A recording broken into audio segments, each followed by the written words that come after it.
Assalamualaikum warahmatullahi wabarakatuh. Perkenalkan, nama saya Ahmad Saidi Jamil, bisa dipanggil Jamil. Saya dari Fakultas Pertanian Perikanan.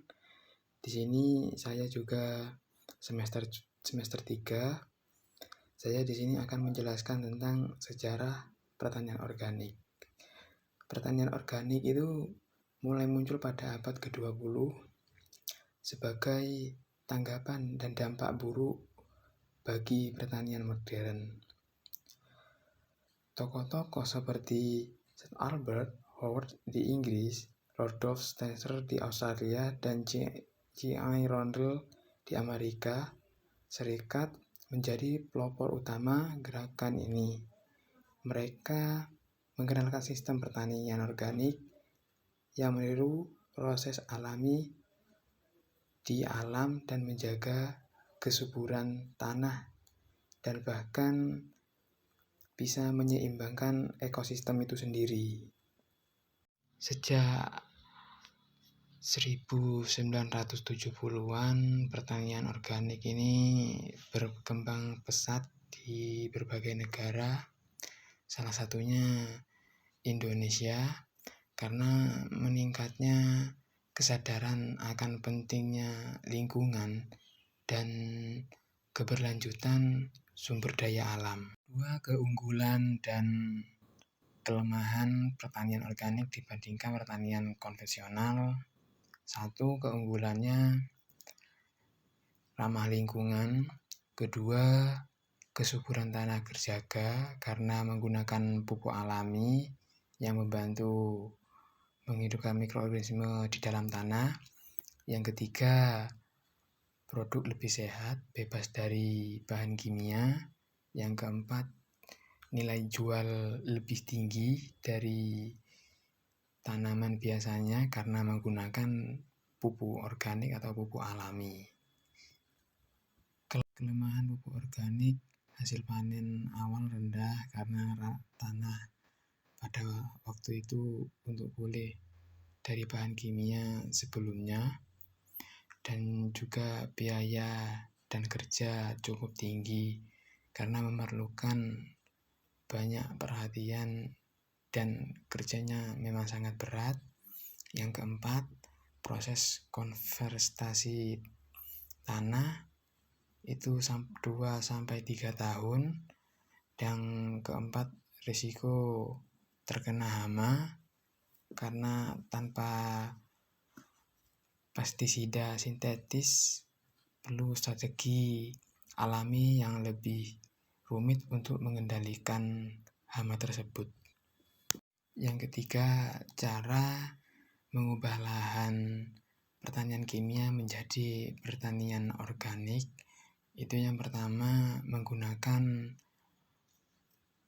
pupuk organik atau pupuk kandang guna untuk memperbaiki kesuburan tanah dan juga menghentikan penggunaan bahan kimia seperti pupuk dan pestisida, dan juga melakukan rotasi untuk menjaga keseimbangan unsur hara dan mengurangi hama.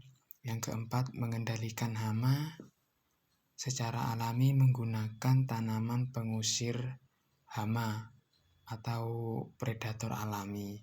Yang kelima, menjaga kebersihan lingkungan lahan agar tidak tercemar oleh bahan kimia dari area sekitarnya. Yang keempat, Organik Indonesia dan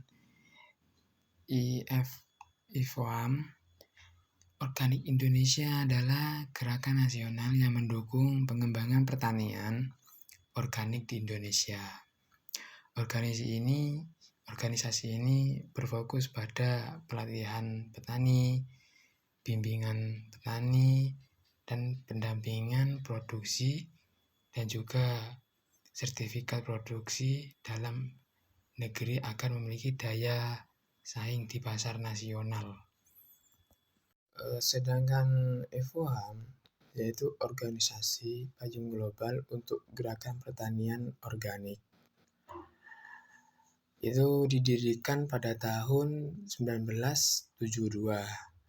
IFUAM mengadvokasi dan mempromosikan pertanian organik di seluruh dunia dan menyatukan lebih dari 700 organisasi dari 100 negara dan wilayah. Dan juga tujuannya adalah untuk memperdayakan dan memimpin gerakan organik global demi perubahan positif pada sistem pangan dan pertanian.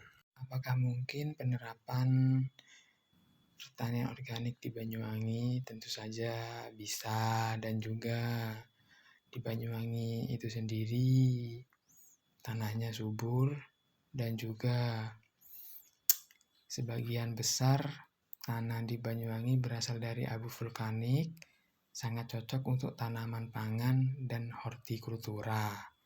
Dan iklimnya pun mendukung untuk menanam tanaman seperti buah-buahan maupun sayuran.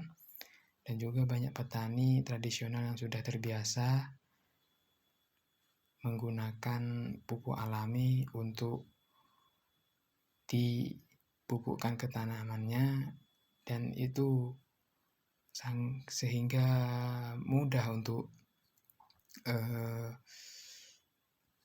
diarahkan ke pertanian organik itu. Tantangannya adalah perlunya pendidikan dan pelatihan bagi petani untuk mengetahui teknik organik modern, dan juga memerlukan dukungan dari pemerintah setempat untuk memasarkan dan memadai harga jual agar petani termotivasi untuk beralih sepenuhnya ke sistem organik modern tersebut. Itu pun akan membantu bagi para petani juga, karena bisa menghasilkan bahan pangan yang cukup sehat dan juga aman untuk dikonsumsi.